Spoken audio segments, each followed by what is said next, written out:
Alright, we start part 4 in Labyrinth Zone Act 2, and this is actually the only act of Labyrinth Zone. I don't have a way to shorten it. I don't know of any secret shortcuts. I don't know of any hidden, shorter routes. I just gotta play this one the way it's meant to be played. Which isn't too bad, because I actually find that Labyrinth Zone Act 2 is the one of the 3 that doesn't drag out too badly. Labyrinth Zone Act 2 goes by in quick enough time.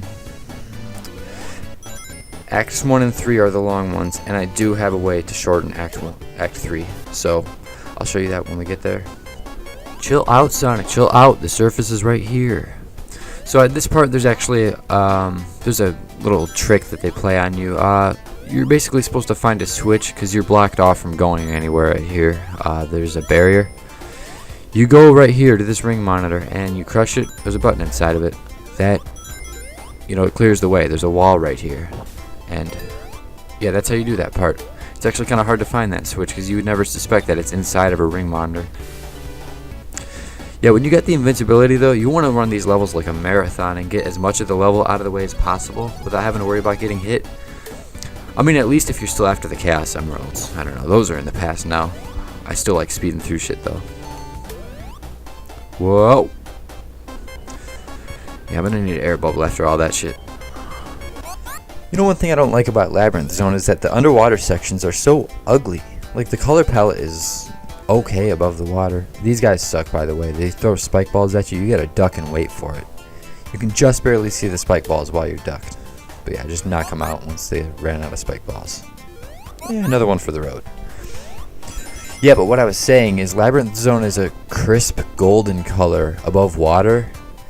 And there's like gems. There's like, I don't know what to call it. There's gemstones above water. I'll point it out if it's like, it might be at this next part. But as you can see, the color is just more rich looking above the water. It's a ugly greenish under the water. Yeah, if I had to go ahead and nitpick Labyrinth Zone for a second, I guess that would be my only complaint. I mean, despite for moving so slowly, but I mean, every game needs that kind of level, right? Every game should have one of those. Despite this game already had Marble Zone. Oh, these repeating waterfalls here are going to be a recurring theme throughout this classic Sonic series. Those are the gemstones I was talking about, by the way. But yeah, if you don't jump off of that waterfall at the correct time, which is where I just did, it will repeat forever. You'll keep going down the same things. You just jump through there after that switch. Okay, so coming up is the secret, not really secret, but kind of hidden, shorter route to this act that I know about. And if you're going to be taking it, make sure you gather those rings that I just, showed to you, because those are actually the last rings in the level if you're going to be taking this route. This route has no rings on it. So, it's right here. And I wouldn't recommend taking it if you're not a skilled player at this game, because you're going to need some rings. And if you get hit and lose all your rings at this route, you're not going to get another chance for the rest of the whole level to gather any. And there's a boss at the end of this level. That's some bad shit. That's bad news. You're not going to want to do that to yourself. Oh, I guess there's gemstones underwater too. I don't know if you saw them, but that tunnel was filled with them. So yeah, this is the shorter route to Labyrinth Zone Act 3 though. We are officially in it. We have been ever since that one block I was standing on dropped us down beneath. This is the shorter route to the level. And, do you see any rings anywhere?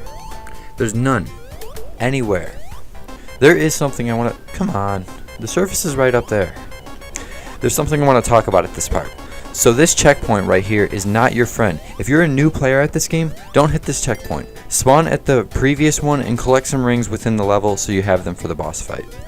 Also, these corks right here, if you don't make it on top of them by the time the water starts to rise, just walk back over somewhere by the checkpoint and... somewhere by the checkpoint. I don't remember the exact spot, but the corks actually will come back down for you with the water.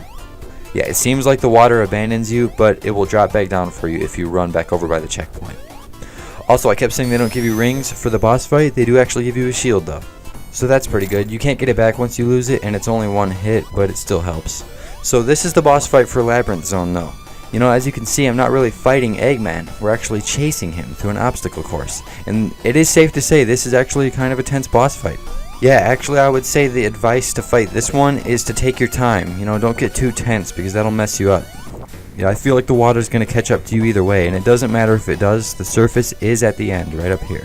So it's a pretty good boss fight for Labyrinth Zone. Just to, play a little bit more Labyrinth Zone. Get the fuck out of here. Because it is a tedious enough level. But there's the end of it. That is all of Labyrinth Zone. The very infamous water level in Sonic 1. It's all taken care of. Pretty good time. So here we move on to Starlight Zone. I like this level. Charming music, fast-paced gameplay, a view of the stars. How could you go wrong? Yes, it is more fast-paced than, of course, Labyrinth Zone, but it is actually more fast-paced than most of the other levels in this game. Starlight Zone this level is a huge breath of fresh air to be playing after you just got done with Labyrinth Zone. That's probably why a lot of people have a really good view on it, actually. That would explain it. But it is a really fun level to play. I think Starlight Zone is one of the best parts of Sonic 1. And I don't know if you remember, but earlier in this game, I said Spring Yard Zone was one of the city levels. Here we are on the other one. That is a city. So they dropped some of the difficulty for Starlight Zone, and I think that might have something to do with the fact that the order of the zones in this game is not what it originally was. It was changed somewhere in development. I mean, it's not insanely easy. You can't even kill these assholes. And there's some bottomless pits. I don't know, the difficulty curve in this game is certainly not perfect, but this is also the first game in the series, so I'm willing to forgive shit like that. Plus, this zone is actually a good chance for you to grab more emeralds before the game is over. In Starlight Zone, it's not too challenging for you to save up 50 rings before the act is over. I mean, I only made it out here for 35, but I haven't really been trying to get rings since Spring Yard Zone. This is actually the last zone you can get emeralds at. You can't get emeralds in the last zone of the game. Even if you get 50 rings by the end of the stage, which you won't, the big ring doesn't spawn. So, Starlight Zone. What more could I say about this level while we're here? I don't know, don't hold right at that part because you get hit by those bombs if you do. Only took me probably 500 tries to get that one memorized. These bombs suck though, because you can't kill them, you just have to wait for them to explode, and it slows things down in a level where I'm trying to keep things fast. In Labyrinth Zone, I probably wouldn't have even noticed. Also, if you're in a ball form in Sonic going downhill, he moves a little bit faster. Actually, I don't know if I ever described, you have to be in Sonic's ball form in order to kill enemies. That's how you kill enemies, you jump at them or roll at them. But if you hit an enemy when you're not in his ball form, you'll get hit. Also, trying to get the emeralds, remember where this is. Because even if you're worried about losing them, the end of the level is actually right over here. So that's kind of a guaranteed, that's kind of a guaranteed ticket to the special stage. I don't want to tell you it's a guaranteed emerald because that's up to you. I cannot speak for how well you will play in the special stages. They are quite something.